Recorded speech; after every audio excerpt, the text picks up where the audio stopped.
Welcome to Notion 101. In this course, we're going to be talking about Notion, the awesome productivity software that allows you to organize your life and business with ease. Notion is an extremely flexible, all-in-one solution loved by millions of users worldwide because you can basically replace any other productivity and organizational tool with Notion. You can use it to manage your tasks, manage your finances, create a content calendar, track your progress and your goals, manage projects, and so much more. You can basically do everything that you want inside of this one software. So whether you want to organize your personal life, your work, or your entire business, this is the right tool for you. But first of all, who am I?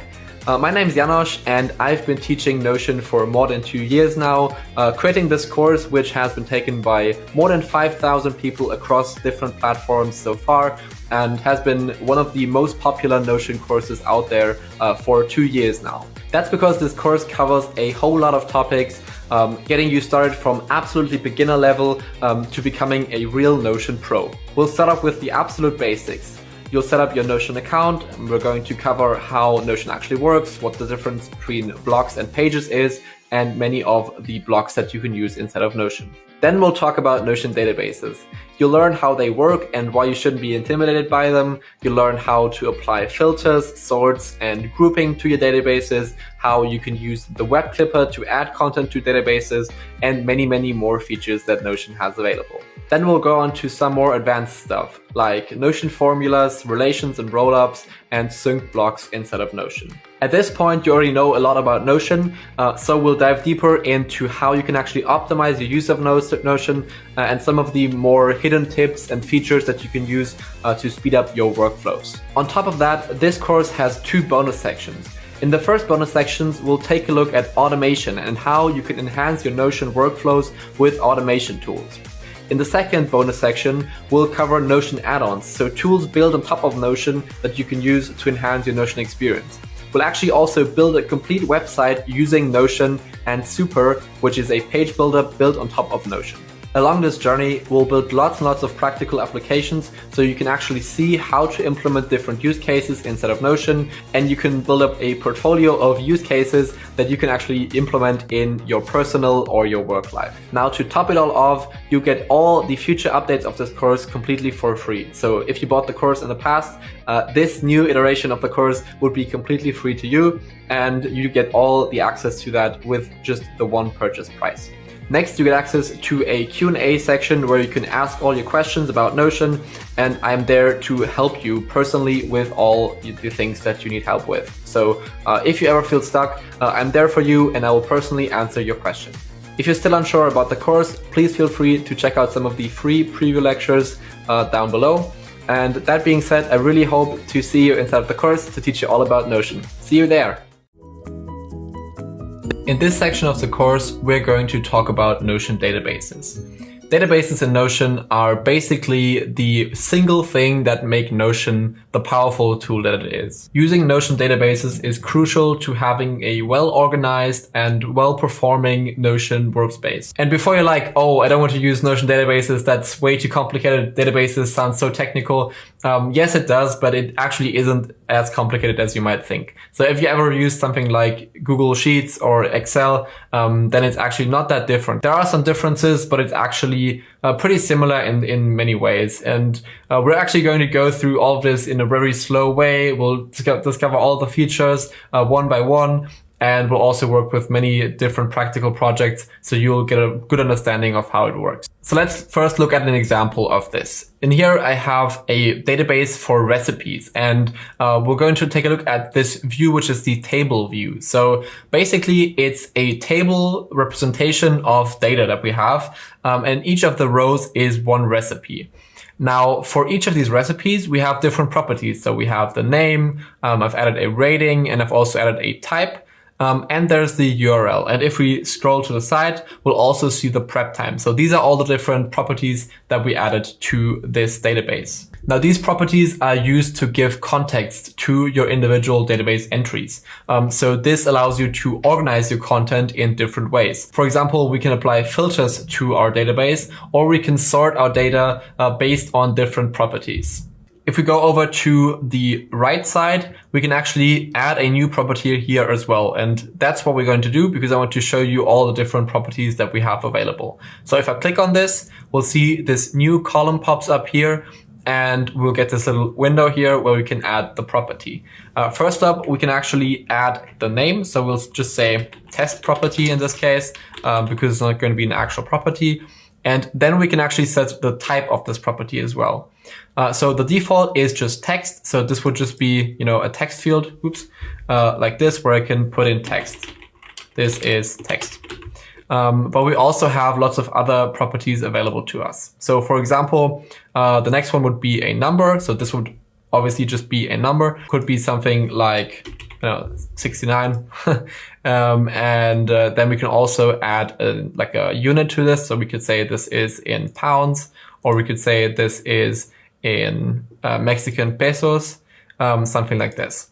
We could also say it's a number with commas. We could say it's something else. So you get the idea, it's a number property. Next, we have the select and the multi-select properties. These are properties that let you select one or multiple values from a given list. So for example, I can show you this with the prep time. The prep time is a select property. So you see this if you click on the prep time and click on edit property, it's select. And now we have these different values in here. So I have different preset prep times. And we can choose one of these times for every of our database entries. So 15 minutes, I could say 30 minutes, or anything like that. But we only get to choose one. And that's the difference between select and multi-select. For the type over here, we actually have a multi-select, and that means we can select multiple of these values that we created in here. So this recipe over here, the chocolate cake, I could say this is both a dessert and a snack, for example. And now this would be both added to this row in the database. These values actually don't come from thin air, but instead we can create them. So I could say I want to have both a dinner and a lunch option. So I could just add a new tag here and then click on create this new tag. And now this will be added to our selection, and we can use that for the other recipes as well. There are lots of additional property types, but I don't want to show you all of them for now because it doesn't make much sense for me to just go through them one by one. I'll just tell you what they are, and then we'll discover how to use them later in the course. So here, instead of the number, we could also select a date. So this would just be obviously a date. If you have multiple people in your account, you can also choose a person. So you can, for example, assign a certain task in a task database to one of your colleagues or to yourself. You can upload files like logos or just PDFs or anything else using the files and media property. You can have checkboxes, and that's actually pretty neat because you can do lots of stuff with them. Again, something we'll do later in the course as well. And you can have URLs, emails, phone numbers, and so on. There are some advanced properties as well, but we'll cover them in more detail later in the course. Now, just having this table of data wouldn't be that special. After all, that's what many of the other spreadsheet tools also do. But Notion has additional options here. And what I want to highlight here is that you can actually open each of these database rows up as their own pages. So if I click on open, it will open up this page in this kind of preview window. So you can actually take a look at the page and see what we have on here. So here you see we actually have a recipe. The formatting isn't that great, but still we do get this recipe. And this is basically a full page. So if I click on open as a page to open it as a full page, this is just as much of a page as any other page in Notion. So you can add blocks in here. You could say you want to add a heading like this. You can add bulleted lists with something. You can also add another database in here, or you could add another page in here. So you can endlessly nest down these elements however you like them. And that's what makes these Notion databases so powerful, because you basically have all the capabilities of Notion inside of these databases as well. And you can nest them however you like to create a structure that works for you. So sometimes you might have databases inside of databases in certain use cases. So yeah, that is what makes Notion so special. The next big feature Notion databases have is the ability to view our data in different views. So this basically means that we can take different angles to look at the data we have in our database. For example, there's a view called the gallery view.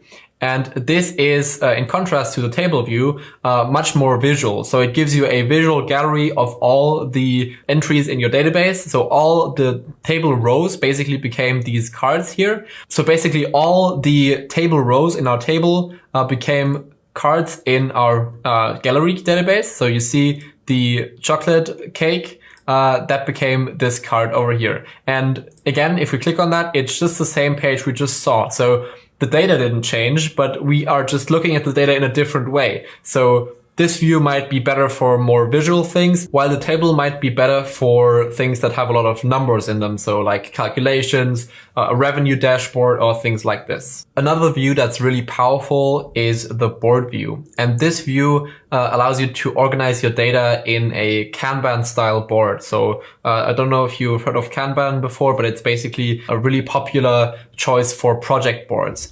Where you have different kind of columns and they are organized by different criteria. So in this case, we're actually organizing this board by the type of recipe that we have. Now, what's awesome about all these views is that you can actually move these elements around inside of these views. So let's say I want the chicken, like the Mediterranean chicken over here. I don't want that to be a dinner anymore. I want that to be a breakfast recipe. So I can just drag that over to breakfast and then it will be added here in the breakfast category. And if we now go back to the table and look for our Mediterranean chicken, where is it?